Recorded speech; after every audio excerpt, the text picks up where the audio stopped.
over the 1 hour mark when Emerald, playing as the VS, snatched the pivotal Zealous Biolab from Cobalt, playing as the NC. Some slight controversy in the middle of the match when the Tomcat Non-Proliferation Treaty, a gentleman's agreement between the two servers not enforced by PlanetSide battles, was broken.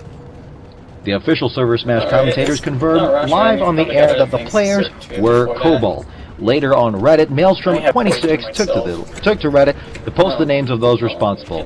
Their names were Ziridan of Army of the Republic Lith Corps, a TR outfit, Danko Jones of the Vipers, a VS outfit, and Cooler0841 of X-Power X, an NC outfit. Once again, all three of those players of Cobalt. Despite this, the gentleman's agreement appears to have been mostly effective, marking the possible start in a trend of future Server Smash treaties. The next Server Smash hit Briggs versus Eurocentric Miller this Saturday, March 21st, 0700 Emerald Standard Time. Catch the opening shots on twitch.tv/PlanetSideBattles. That's twitch.tv/PlanetSideBattles. This last Thursday, in development news, community for Daybreak Games, Auraxis took to the official PS2 forums in a call to muster for the player base. He invited players to the playtest server, or PTS, for wide-scale public testing. New flight controls are currently being tested on the PTS. A plethora of opinions have been expressed, some alarmist, some reasonable, most of them uncertain. User Falcon writes specifically about the Liberator, quote, "I like the new control mechanic idea. Inertia/acceleration makes it feel more like an aircraft, and less like a video game from the late 1980s. I did not like how it worked." Unquote. User Big Bash 4 expressed anxiety, writing, quote, "I'm terrified they're going to fuck up air input for mouse and keyboard users. I can't see any way the input is going to be the same as the unique, exciting, beautifully quirky oddity that is the flight model plus input at present. If that comes to pass, it's pretty much the game ruin for a sizable and passionate section of the player base. It's that important," unquote. However, meanwhile, user Bezra took a step back to look at the situation, writing, quote, "I'd assume they must integrate it this way in order for the gamepad support to work properly.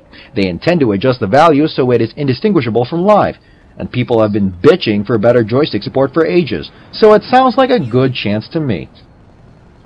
Developer PS2 Luke took to the official PS2 forums showing gratitude for the playtesters, but also to make certain, quote, "I do want to be super clear here, we will not be reverting this change. It will go live once we are convinced it is.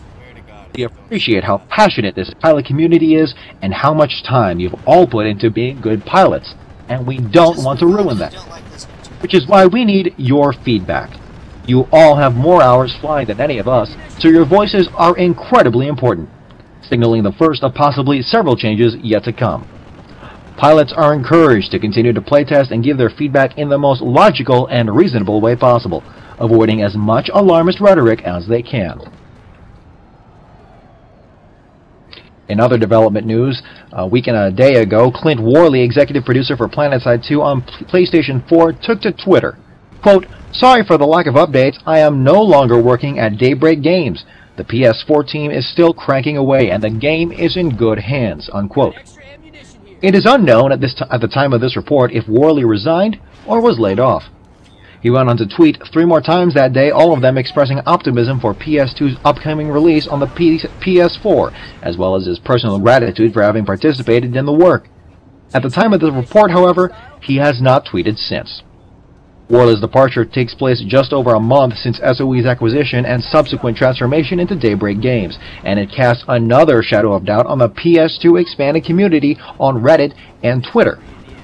Community Relations Representative for Daybreak Games, Radar X, explained to the outpouring of worry that, quote, "Daybreak is just like any other company, and folks leave from time to time to pursue different avenues. We wish Clint the absolute best in his future work," unquote. He went on to remind the community not to forget, quote, "the guys who you don't see on Twitter and Reddit, pulling the late shifts to ensure things get done on the PlayStation 4. Make no mistake about it, Clint had a pivotal role in this process, but this was a team effort, and the folks still there are determined to get this stuff done," unquote. PS2 on PlayStation 4 is projected to come out sometime in spring/summer of this year. And in store news, the Holiday Kazoo horn made its long-awaited triumphant return to the game this past Friday after much anticipation. The much-beloved novelty item for the Sunderer, Harasser, and Flash made its first appearance Christmas of last year and was a hit with the player base. The horn is available for a limited time only until the end of the month for 650 station cash, $5.85 for members.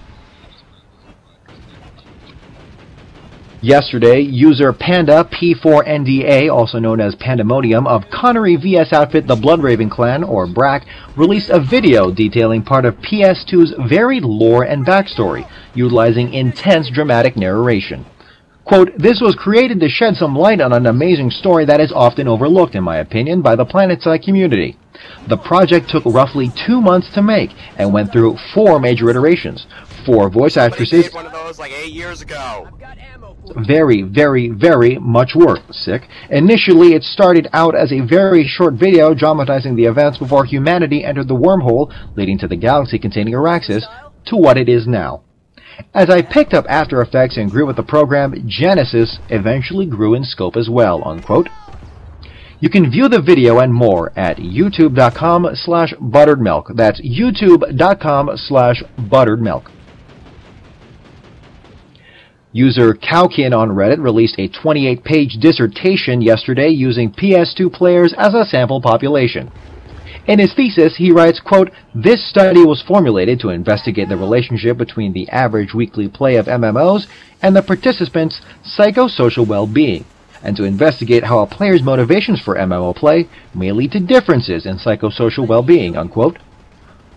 Using MMOs like World of Warcraft, EVE, and PlanetSide 2 as references, as well as 19 other studies and sources, Cowkin came to the conclusion that, quote, "If players are enjoying MMO video games, let them continue, as there are no direct psychosocial effects of usage. The foundation for future research has been established, and the answer to the question of whether time spent playing MMO video games has a relationship with levels of psychosocial well-being is resoundingly no," unquote. Cowkin posted a poll on the PS2 Reddit community 6 months ago and received an enthusiastic response. This being Reddit, however, some users did point out some academic flaws with the research study. User Warwrecker commented, quote, "You've sampled the cross-section of Reddit and MMO player. Escapism, competition, advancement, socializing, and arguably teamwork are what I would say are the main motivational draws of Reddit itself. And when it comes to MMOs which already have all these features present, the people who come back to the Reddit in the first place are those who are currently dissatisfied with the level of community they are finding within the game in the first place, and are seeking yet another layer of socializing and competition," unquote. Still, at the very least, the study will make you think about how much time you put into PS2 and video games in general. Search for Reddit user Cowkin for his post containing the link to the dissertation. That's Reddit user Cowkin, C-O-W-K-I-N. These have been your current events in the past week for PlanetSide 2. For show alerts, auxiliary stories, and fresher news as it develops, follow the show on Twitter at RadFreeAuraxis, or simply search for Radio Free Auraxis. We'll be right back very shortly with your info round.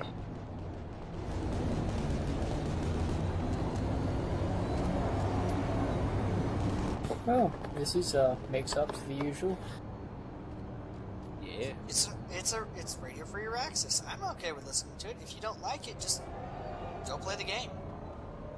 Yeah, damn right. I find it kind of funny. But seriously though, somebody made a lore video for PlanetSide like a long time ago. Who gives a crap? There's a new one.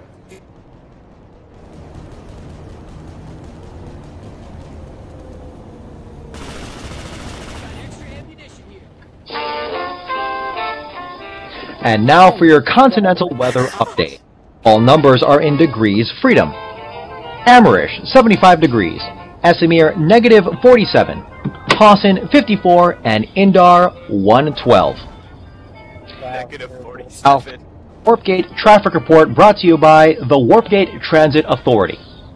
Hassan and Indar are yielding all clear. Esamir has been shut down due to excessive oppression. Meanwhile, Amarish has been shut down as well due to excessive freedom. And your upcoming members-only double XP weekends are this Friday, March 20th through the 23rd, and Friday, April 24th through the 27th. And now for your Server Smash schedule. All times are Saturday, Emerald Standard Time. This Saturday, March 21st, Briggs vs. Miller, 0700. April 11th, Home Team Emerald vs. Connery, 2100. April 18th, Cobalt vs. Miller, 1600. And May 2nd, Home Team Emerald vs. Briggs, 2100. Make sure to catch the opening shots on twitch.tv/PlanetSideBattles. That's twitch.tv/PlanetSideBattles. Make sure to check back with us here weekend nights after and during the primetime alerts on the non-alert continents. You can follow us on Twitter at RadFreeAuraxis for show alerts and auxiliary news. This broadcast will repeat tonight on a non-alert continent. This is CaptainInArms for Radio Free Auraxis signing off, wishing you a good night and a good fight.